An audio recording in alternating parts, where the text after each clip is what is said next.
Welcome, everyone, to the very first episode of the Roll Phase Podcast. My name is Skylar G. Joining me today and every day, more than likely, is Bill Frosby. Everybody, welcome Bill Frosby. Hey, hi, guy. Oh, it's okay. I'll add in clapping. No, I'm going to add in my There. own. Well, I'll just take your clapping and then layer it Make over. it a lot of, like, 5 layers. Okay. All right. I'll Yeah, add, it's like, me. an echo thing. Bill Frosby. And this is the Roll Phase Podcast. This is the first episode. It's an introductory episode. It'll be partnered alongside a couple of like content episodes. So if you're like, I immediately am annoyed by these guys, and I just want to jump right into Why would they jump right into something else if they're annoyed by us already? Because they really want the content. They want the deep dives. They're annoyed by filler. Yeah, they're just like, oh gosh. I promise there is purpose to this episode other than just us, joshing around. We will talk a little bit about what is the Roll Phase Podcast. What are we going to be talking about with the Roll Phase Podcast going forward? What kind of things can you expect? Obviously, we're going to talk about a little bit about ourselves, introduce you to who we are, since we're obviously going to be on these. We'll make it easy on you, because if you hate us, then I guess maybe this isn't the podcast. Yeah, this for you, is the you learn our personalities episode. Exactly. And if you can't stand that, well, you skip to one of the next episodes, because we'll post 3 and it's this time around, just to give you an idea. And if you're still not sold on the second or third episode, then I don't know what to tell you, but we like to think that we're not absolutely atrocious to listen to. Anyway, so with that being said, again, my name is Skylar G. From the Session Zero Heroes podcast, originally jumping over to this one. Bill Frosby convinced me to also jump in on this Dice Throne podcast, because we've been Dice Throne fans for a pretty long time. In fact, Bill, you were the one that actually introduced me to Dice Throne. If you want to talk about your kind of original experience with that. Well, Dice Throne, we kind of did it together, but I was the one who really discovered it first. Yeah. So Dice Throne went through United States, what was this, like 8-9 years ago, and they were touring the United States, and they were showcasing and giving out to conventions the original Roxley 6-box set, right?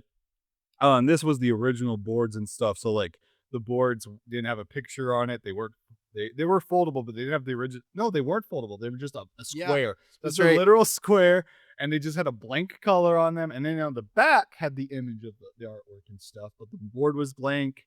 Other than like the abilities, and then the cards themselves, like instead of having the colorful cards with the pictures like they do now, they were literally red, orange, blue, right? Like very straight up to what they were. But I discovered that game at the convention, and I played it with some of my buddies, and I loved it. I just immediately fell in love with this game, and we didn't win the game or get it there, but I immediately bought a copy online and got it sent to myself. And then we played it a bunch. I would always bring it to game nights, and we ended up playing it a bunch. And then Skylar fell in love with the game, and our buddy Dave also fell in love with the game, and all of us bought copies. And then we started doing tournaments. And it was just fun, casual tournaments, but basically we'd be like, everyone plays one of these characters and stuff, and we just would make like a bracket, and then we would play through the characters in the tournament, and we'd be like, you can pick whoever you want to play, as long as it's not a duplicate. That was our one rule. We had 2 rules. We've always had these rules for our tournaments. No mirror matches, and you can never play the same character twice in that tournament. So once you played a character, you can't play them again, win or loss. Well, yeah, win or loss. But that was it, and we would play through these tournaments, and we had a lot of fun doing these tournaments. We've done like 4 or 5 probably by this point. Because every time a new season would come out, we would do another tournament. Right. So basically, when season 2 came out, we did in our tournament when we bought all the characters. Then Marvel came out, we did in our tournament. X-Men came out, we did in our tournament. We haven't done another tournament since Outcast came out.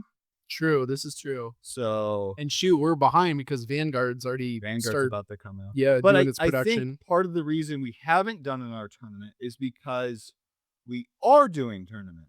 Right, outside, like official tournaments at our LGS, local game store. So we've been doing our own tournaments up until this last year, 2026, January 2026, Age of Innovation. Mm-hmm. I was able through a local game store. The owners love Dice Thrones.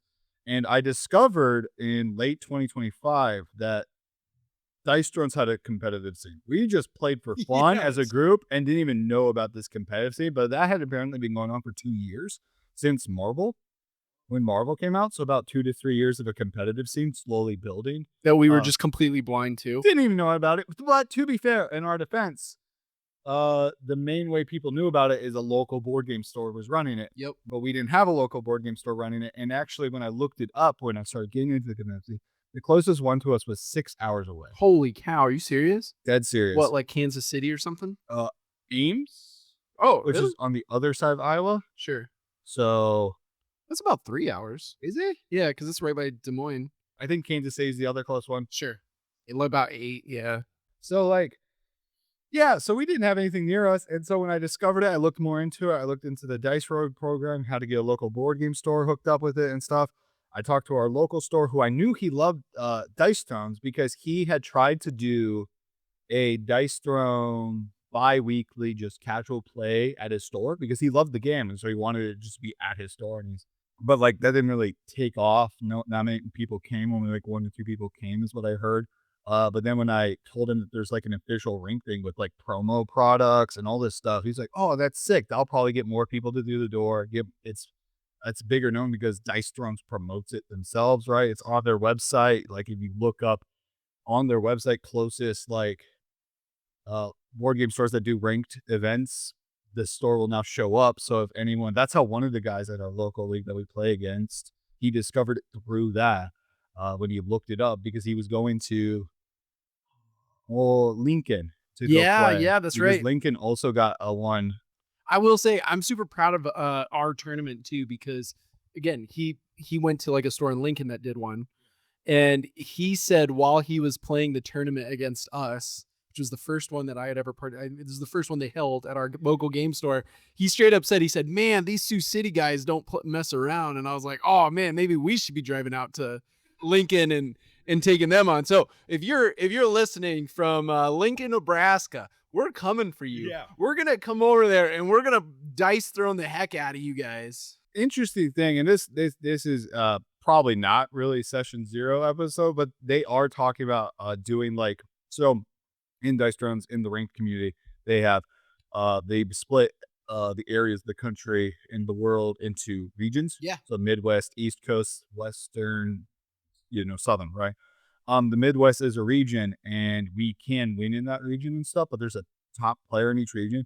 They are talking about, this isn't probably going to happen anytime soon, probably like 2 years from now, but they're talking about doing like a regional tournament. Like the top players go to a place and they actually play in person, Nice. like a regional to be the top player of your region. Yeah. And if this game gets big enough, then each top player of the region or like top 2 or whatever, then goes to like a world tournament. Right. And then everyone competes like internationally to be like the best Dice Stone player for the year. So like a world championship, basically. Sure. So what you're saying is that we have the potential to go to regionals, Yeah, exactly. and then we can go to regionals, Then and then go we can go to major regionals. and then we go to world. Well, regionals. wait, sorry, we can't skip the minor regionals. Then we go to major regionals, and then we go to world regionals. World regionals, exactly. Pre-world regionals. So First, second, third world regionals. So that's a little history lesson about Yes. us and Dice Thrones. And I think that you bringing that up is probably a good transition into talking about what we hope to achieve with the Roll Face podcast. What are we hoping to talk about with this podcast? What areas are we going to delve into? What can listeners expect from the Roll Face? Mainly, we wanted to bring character breakdowns. Yep. Because that seems to be YouTube. Well, there is no podcast out there for Dice Throne, but like on YouTube, that's one of the biggest things is people just want to do character breakdowns. They want you to really explain a character, how to play them, what you're looking to do. Absolutely. So that's like number one. I myself have watched those videos. You have, yeah. Yes. Undefendable is a good one that does he's my recommendation. He's a good friend of mine online, and I've done a few videos with him as well. Oh, nice. Awesome.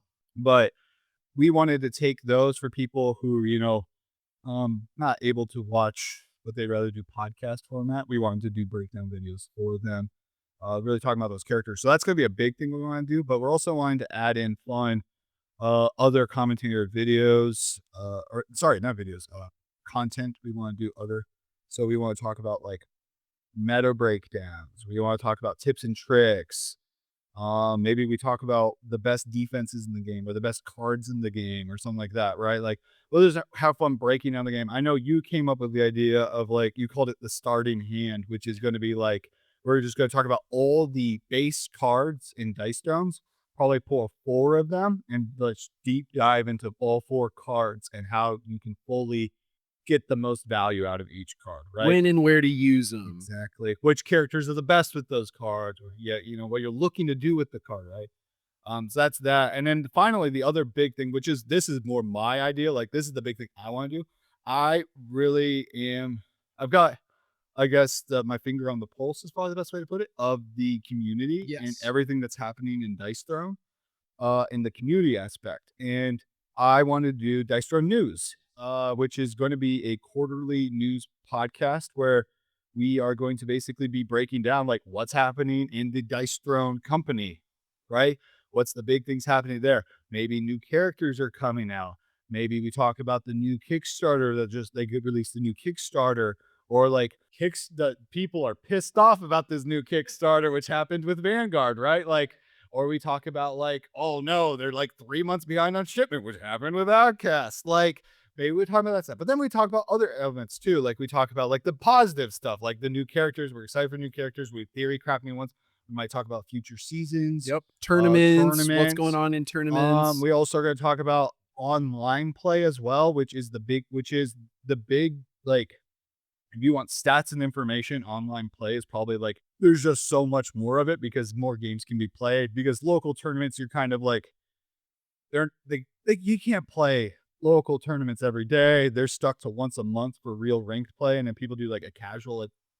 So about 2 times people are meeting at these local events, right?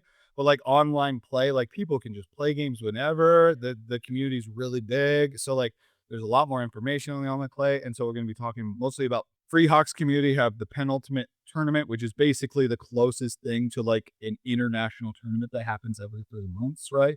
So that way it's like a wider tournament because like a local tournament can have up to like 30 players Sure. at most, right? The online community, when the penultimate, for example, they get over 200 players. Holy so cow. like it's a lot more players, so it's a lot bigger scene. So like the people who make the playoffs there, they're really like the top dogs and stuff. So it's a lot more trial by fire there to be like the top, right? Right. So we'll talk about that as well. And then we might occasionally talk about other things in Dice Throne News, whatever, literally anything that's big that's happening in Dice Thrones, we'll talk about during the news section. And it's going to be, like we said, it's going to be quarterly. So about 3 months in between each one, meaning in that 3-month time period, we'll talk about whatever new developments have happened in that 3 months. And of course, if something big happens, we're going to probably jump on that. You might even see, we're going to try to stick to, for the time being at least, bi-weekly episodes. So twice a month, you'll get an episode typically. Some months are kind of weird. You might get a third episode for free.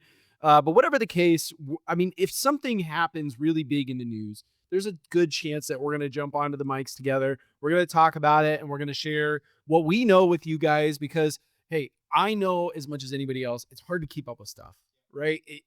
I have all these things that I'm interested in, but sometimes I don't always have an opportunity to jump in and find out what's going on with it. And so it helps to have a source where you can quickly go to. They're going to give you all the facts. We're going to do our best to do that, right? We're going to tell you what we see, what we think, so on and so forth. But at the end of the day, we're just going to try to keep up on it for you. Exactly. And with our bi-weekly format, we might be able to toss one of those breaking news episodes in between those bi-weeklies. Absolutely. We have a little filler there. So it'd be spur of the moment, but yeah, it'll be efficient. Absolutely. So be sure to subscribe. Be sure to follow wherever it is that you're listening, whether you're on Spotify, Apple Podcasts, wherever it is that you're getting your podcasts. Be sure to follow, subscribe, whatever it's called, wherever you listen. So that way you don't miss out, right? You can always find our stuff there. Makes it easier. And on top of it, again, we're going to cover a lot of other topics too within Dice Throne. So if you're a fan of Dice Throne, regardless of whether you participate in the tournaments or not, we're going to try to help you out, right? Become a better Dice Throne player, see more of those cool combos within characters, get a little bit in-depth look into it, into the game, how it works. Again, Bill Frosby's more the expert here. I'm kind of the the jump in and throw in my 2 cents. I love the game. It's definitely within my top threes, but I am not the expert that Bill Frosby is. He's played all the characters Which however many times. which helps out here because that's kind of the format that's going to happen with a lot of these episodes. Is like I've got a lot of knowledge from playing a lot of games, and Skylar is, I don't want to call him a noob because he's not. He's a great player. He's usually like at the top. When we do our tournaments, he's always right up there at the top. To clarify, this is our tournaments with our friends, not the that we were doing before ranked. Right, to be right. fair, in the first ranked tournament, we were the top 2. Were we? I thought I got like third. You got third because of some stupid technicality, but we were but when we do our locals, it's usually me, you, and Dave, the other guy I talked about from the start, like that we've always been like just good players. But so like I will be talking through and breaking down the more deeper stuff, teaching stuff. So it'll work for the format for this because I'm not only will I be teaching you guys, the listeners, but I'll be teaching Skylar at the same time. And so he can ask the questions that you guys would probably be wondering and maybe thinking to yourselves as people like trying to learn the deeper levels to this game. And the beauty of that is the fact that we're working towards a goal. Skylar is going to win first place in one of our local game stores ranked tournaments. Yeah, that means he has to beat me. But here's the problem. I feel like we're setting ourselves up with one of those goals that like once it's a cheat, everybody's going to be like, so what are you going to do with the podcast now? We'll keep going. Skylar and I will finish first and second in our region. Yes. Oh, yeah. Okay, so then we're moving up. There's some goals. There's some goals. Then we've got secondary regionals and World tertiary regionals. regionals. So yeah, it's a never-ending goal. We'll just move up. It's like there's a guy on TikTok I watch who rates cheeses, and he said in every intro, he said, I'm gonna keep eating cheeses until I find one that I don't like. And then recently he found one. This is again, we're in April 2026. He found one he didn't like. And everybody in the comments was like, oh my gosh, are you gonna stop making videos now? And he's like, wait. We're gonna redirect. And so now he's doing, I'm going to keep trying more cheeses until I make the perfect charcuterie board. There you go. And so, yeah, so that's what we're going to do, right? Like, Skylar's going to win first place. Dude, I could win what? We got 2 weeks from now. Yeah, 2 weeks from now. You literally could win the first If one. I did, that would be wild. And then we could talk it about in the next episode, I guess. Hey, he did it. We'll do a bonus. Podcast is over. Skylar did it. We'll do a bonus episode where it's like, Skylar, tell us about what you did. How'd you do it? Oh, man, dude, it'd be like a press 3 release. natural alts, baby. I will say, and I don't know, maybe this is, I should save this for we are going to do an episode where we talk about our tournament experience. Yep. But I will say in our most recent tournament that we went to, I was Pyromancer, and I think I had 25 damage coming to my opponent. Yeah. And he was playing Tactician, and he just got lucky with a dice roll to get, what is it? Protect twice and blocked all of it. Yeah. It's pretty wild. It was brutal. So anyway, that's so you guys are aware now. And I was close to, I would have gotten first. He was the only person left I had to beat. I was good. Wasn't that the championship because you two were like the last 2 undefeated people? Yeah. Yeah. So he ended up winning. You took second. So close. Yeah. No, I didn't even get second. No, you keep doing this where you keep going to like the final game where you're undefeated and the other person you face is undefeated, and then you lose. And then it and goes if there's to some weird, dumb technicality tiebreaker, you take third, not it's the second. weird HP rule. It's because I don't absolutely decimate all the other opponents enough, I guess. You just, yeah. I end the game you with like keep- 2-3 health Yeah. left, and then they're like, oh, well, that puts you further down, then it's ridiculous. We have about 6 with us. I think it's like 6 people. Yeah, around 6 to 7. Yeah. But I'm trying to bring more people. Yeah. on Oh, as well. absolutely. Yeah. We're hoping to get more. So maybe that's a secondary goal for us. If you're out there, if you're listening from Siouxland, you should really be swinging by. Our international audience is going to hear this and they're going to be like, we have they just We named have like no idea. so many different locations in the middle of nowhere, United States. Yes, we're in the And Midwest. we Nobody knows about us. we will tell you. Yes, you probably have never heard of any of the cities and locations we named because we do live in the middle of nowhere and we accept that. I think that was clear when I said we lived 6 hours away from the closest ranked game. Like that tells you. Just to clarify, though, to be fair, Sioux City is nicely locked between. So we are right in a upper corner of Iowa, to the point where we can drive like 15 minutes and we will be in South Dakota, the state, or 15 minutes a different direction, and we'll end up actually not that far even. And we'll be in Nebraska, the state. Yes. So we live in a tri-state area. yes, it's pretty cool. Dr. Doofenshmirtz is going to come one day and take over. So Oh, speaking of which, this is a weird play off of that. I'm ready. You're like, where Dr. I'm Doofenshmirtz? If you are maybe a parent or something like that out there, and you're thinking, okay, my kids really like Dice Throne. They want to find, like, they watch some videos like the one you had mentioned on YouTube, but they're looking for something that they can listen to. We are very family friendly here. We're very clean. We joke, sure, but we're not going to be swearing or anything like that. So you can expect a clean show. I know I've had people for like Session Zero Heroes have reached out to me and they're like, hey, I just want to see if this is a show that my kids can listen to. And I'm like, honestly, if you listen to this and this and this series, you're totally safe. If you listen to this one, there's maybe like a PG-13 warning. For here, I do not imagine it's going to go past PG. No, it'll be PG. We're pretty clean guys. Like I said, we love to have fun, but we're going to keep it pretty clean here. So just so you guys can get an idea of the culture that we've kind of got working on. So I think That's a good intro. yeah, absolutely. I think that's pretty much everything that we have for this episode. Again, we're going to have this releasing with 2 other episodes, so be sure to check those out. We're going to do a deep dive into Barbarian, which will be really exciting. And then what is our other episode? Dice Throne News. Dice Throne. Oh, of course. Dice Quarter Throne News. quarter Yes. 2, Quarter technically. 2. Yeah, since we're starting in April. So we'll be diving into where things are at with Vanguard. We're going to dive into the new character. Mystic Brawler Yeah, which I'm super stoked at. and Dice Throne Digital. Dice Throne Digital, which is going to be huge. That's going to change everything, really. Let's just save this for. But yes, we're going to say We're yes. you're dating right. ourselves. I know, and I this is know. the intro everyone uses. We're just hyping everybody up That's to right. like Let's go do listen to the it. news. Wow, what a thing to say. Dice Throne News. Hey, to be fair, this is the kind of news I Yes, would listen this is to. the cool news. This is cool news. Cool news. All right, so we'll see you guys in the next episode for Dice Throne News. Well, that's a wrap on another episode. You know what, Skylar? But with the roll phase, there's always more on the way. We want to say a massive thank you to all who tuned in and joined in on the roll phase. That's right. And if you enjoyed the show, please hit that subscribe or follow button on whatever platform you're listening on right now. It really helps the show climb through the rankings and get in front of more listeners. And don't forget to find us in the wild. You can follow the roll phase on Facebook, Instagram, Blue Sky, and TikTok, where we'll keep you updated on new episodes and even post more content following us and our Dice Throne journey. Yeah, who knows? We might end up at a convention near you or doing an impromptu video about a brand new character announcement. Yeah, and if we hit 10,000 subscribers / followers, Skylar will dress up as his favorite Dice Throne hero, Psylocke. Wait, what? Oh, and don't forget, we want to keep the Dice Throne community growing, so be sure you're also following the official Dice Throne social accounts to help support this game we all love. Yeah, good idea. Hey, can we circle back to the Psylocke thing? You're right, Skylar. The best way to grow the community is to support the original creators. Yeah, I know, but Until next time, this has been... You're supposed to say it. the Roll Phase Podcast. See you all next episode. Hey, I never agreed to.